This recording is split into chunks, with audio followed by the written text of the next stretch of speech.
Assalamualaikum warahmatullahi wabarakatuh. Kembali lagi melanjutkan kisah novel Ku Kembalikan Gaji Suami Pada Ibunya.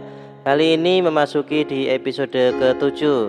Namun sebelum saya melanjutkan, selalu saya ingatkan bagi kalian yang belum subscribe, silahkan klik tombol subscribe, kemudian nyalakan loncengnya untuk mendapatkan notifikasi apabila nanti di episode selanjutnya sudah tayang, kalian akan mendapatkan notifikasinya.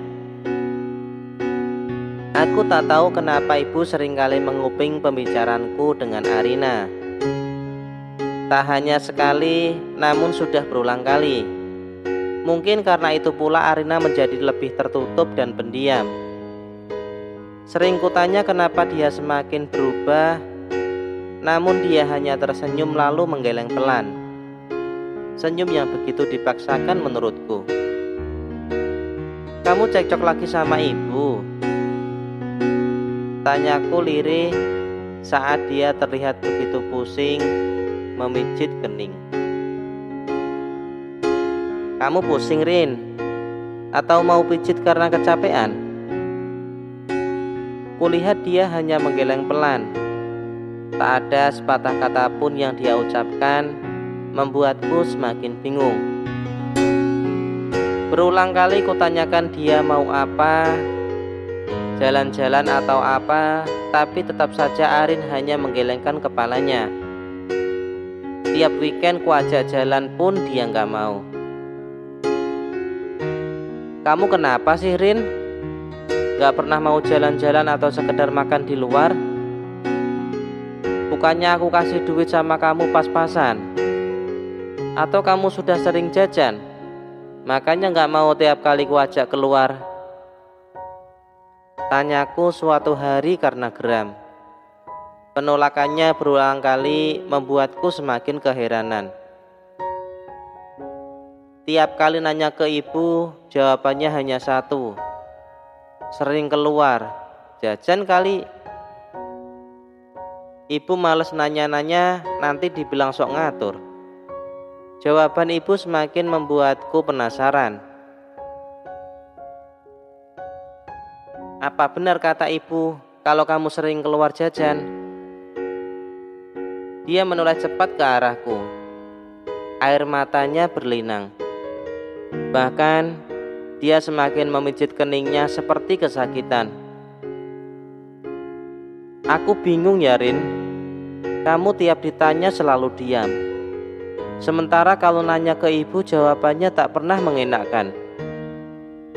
Sebenarnya apa yang terjadi di antara kalian kalau aku tinggal kerja seharian? Tanyaku sedikit emosi. Bahu Arina tergencang karena tangis. Aku berusaha memeluk untuk menenangkannya, namun dia tepis begitu saja. Kamu kenapa, Arina? Bentakku kemudian. Arin menatapku lekat beberapa saat lamanya, lalu kembali menggelengkan kepala. Cerita, Rin.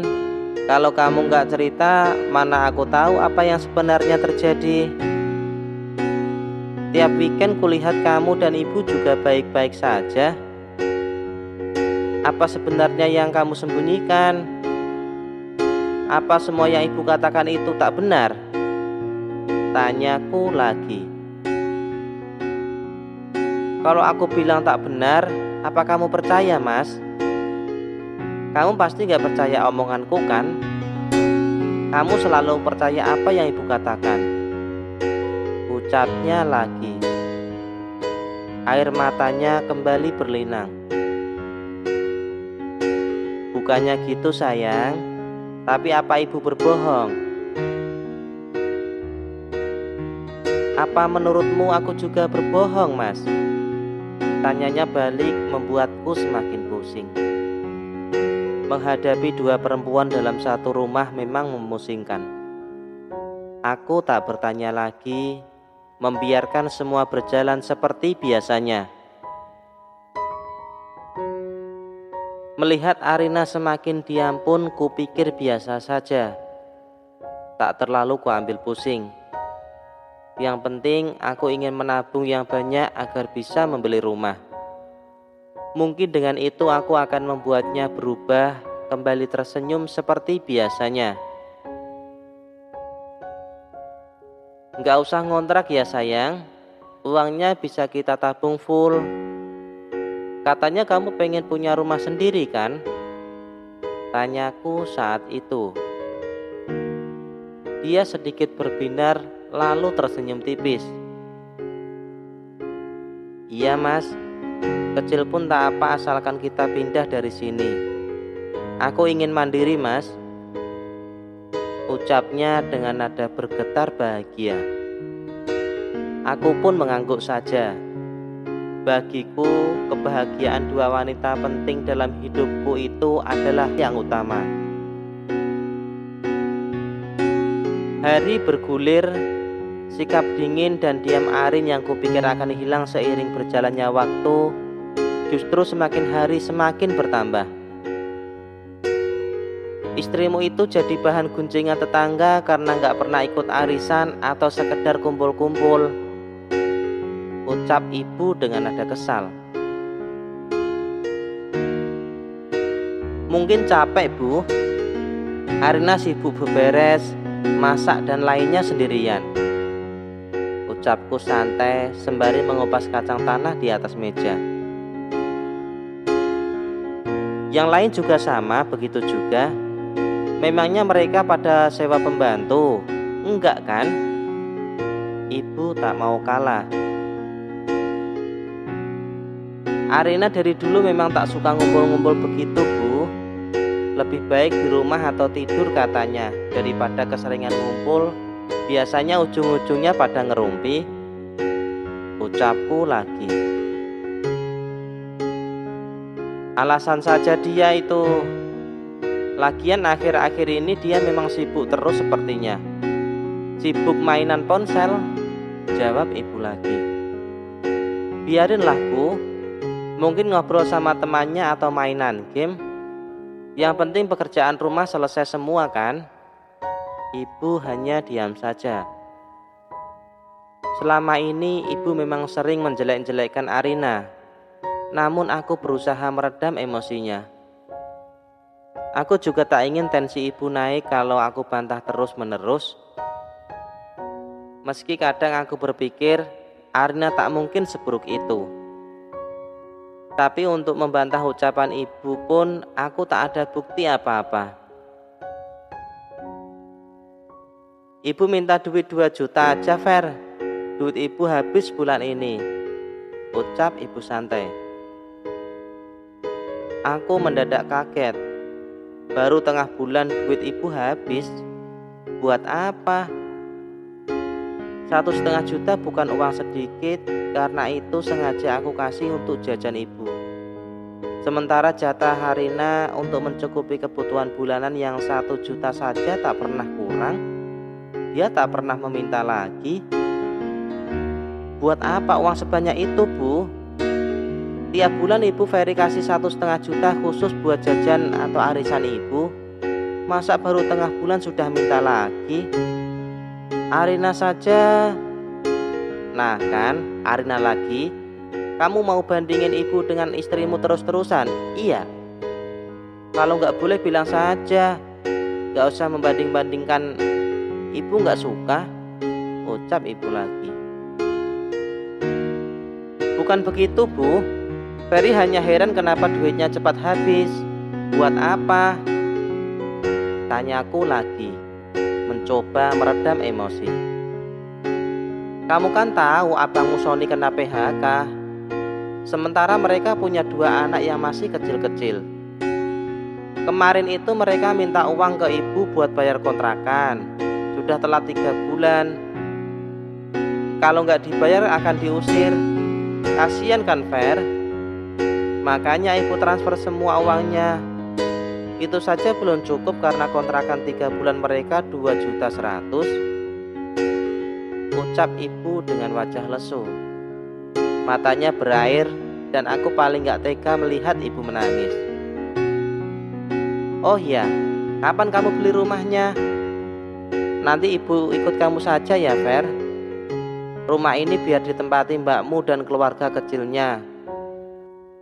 Daripada di ibu kota nggak ada kerjaan, bahkan bayar kontrakan saja nggak bisa. Bukankah lebih baik pulang kampung? Usaha apa gitu di rumah? Dek, kenapa ibu bilang begitu? Padahal dulu ibu bersikukuh tak ingin meninggalkan rumah ini karena terlalu banyak kenangan bersama bapak. Lagi pula sudah akrab sama tetangga, bahkan seperti saudara katanya. Mana aku juga sudah bilang sama Arina untuk mandiri. Pisah rumah agar dia tak selalu cekcok dengan ibu. Tapi kalau ibu tetap ikut bersama kami, itu artinya sama saja.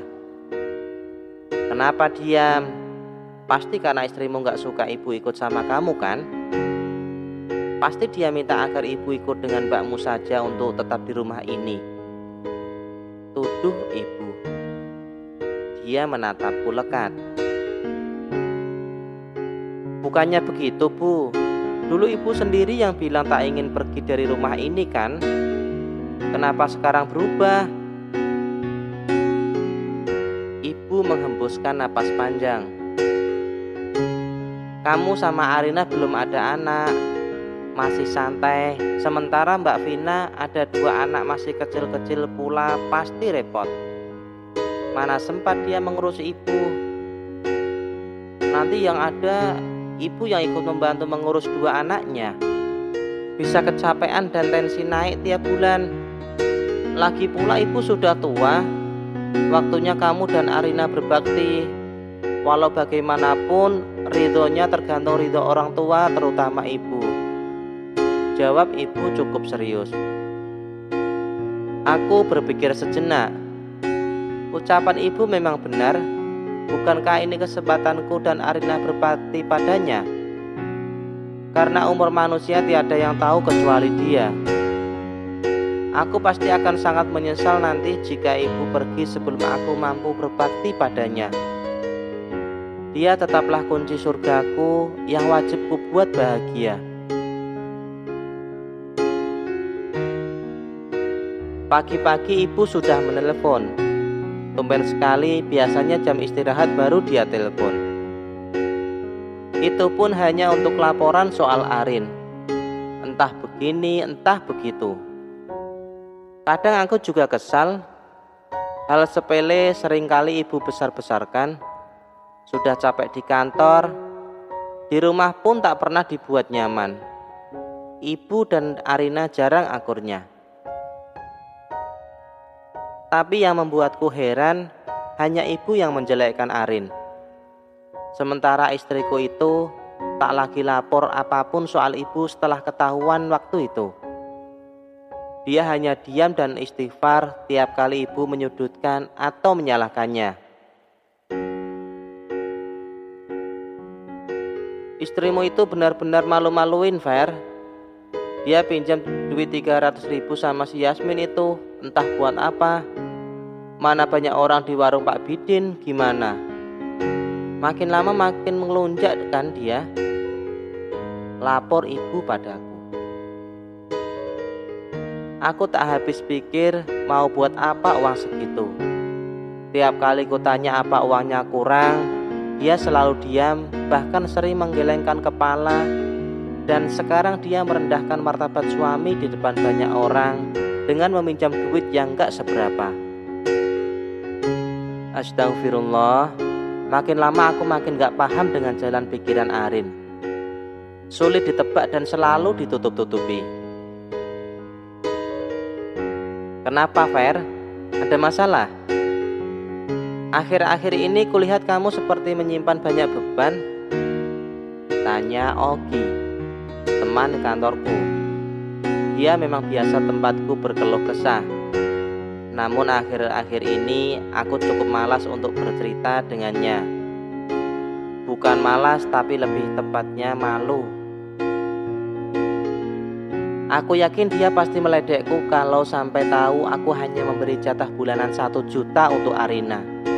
Sementara gaji dia semua diserahkan ke istrinya. Dia hanya megang untuk uang bensin atau jajan saja yang tak seberapa. Soal istri, Tanyanya lagi. Aku hanya mengangguk pelan. Istri kenapa? Dia menoleh ke arahku, sepertinya mulai fokus mendengarkan cerita yang ingin kusampaikan. Ketahuan ibu kalau dia mau pinjam duit temannya 300.000. Mana pinjemnya di depan warung, ada banyak orang di sana. Malu-maluin kan? Dikira aku nggak sanggup kasih dia nafkah. Kuusap wajah kasar. Ogi berpikir sejenak lalu menatapku lekat. Memangnya kamu kasih berapa dia sebulan? Kok masih minjam sama teman? Entah karena gugup atau refleks, ku jawab 1 juta. Ogi mendadak menegakkan badannya yang tadinya menunduk menatapku. Astagfirullah, itu sih kamu yang malu-maluin, Fer, bukan dia. Padahal kamu cerita waktu itu kasih uang jajan ibumu 1,5 juta. Kenapa sama istrimu justru lebih sedikit? Jangan zalim kamu sama istri sendiri, Ferry, ucapnya sembari geleng-geleng kepala. Benarkah kata Ogi, aku yang malu-maluin bukan Arina? Nah, itulah tadi cerita di episode ke-7. Nantikan episode selanjutnya. Jangan lupa komen, like, dan subscribe. Nyalakan loncengnya agar notifikasi kalian terima saat nantinya sudah tayang di episode selanjutnya. Terima kasih, semoga menghibur. Wassalamualaikum warahmatullahi wabarakatuh.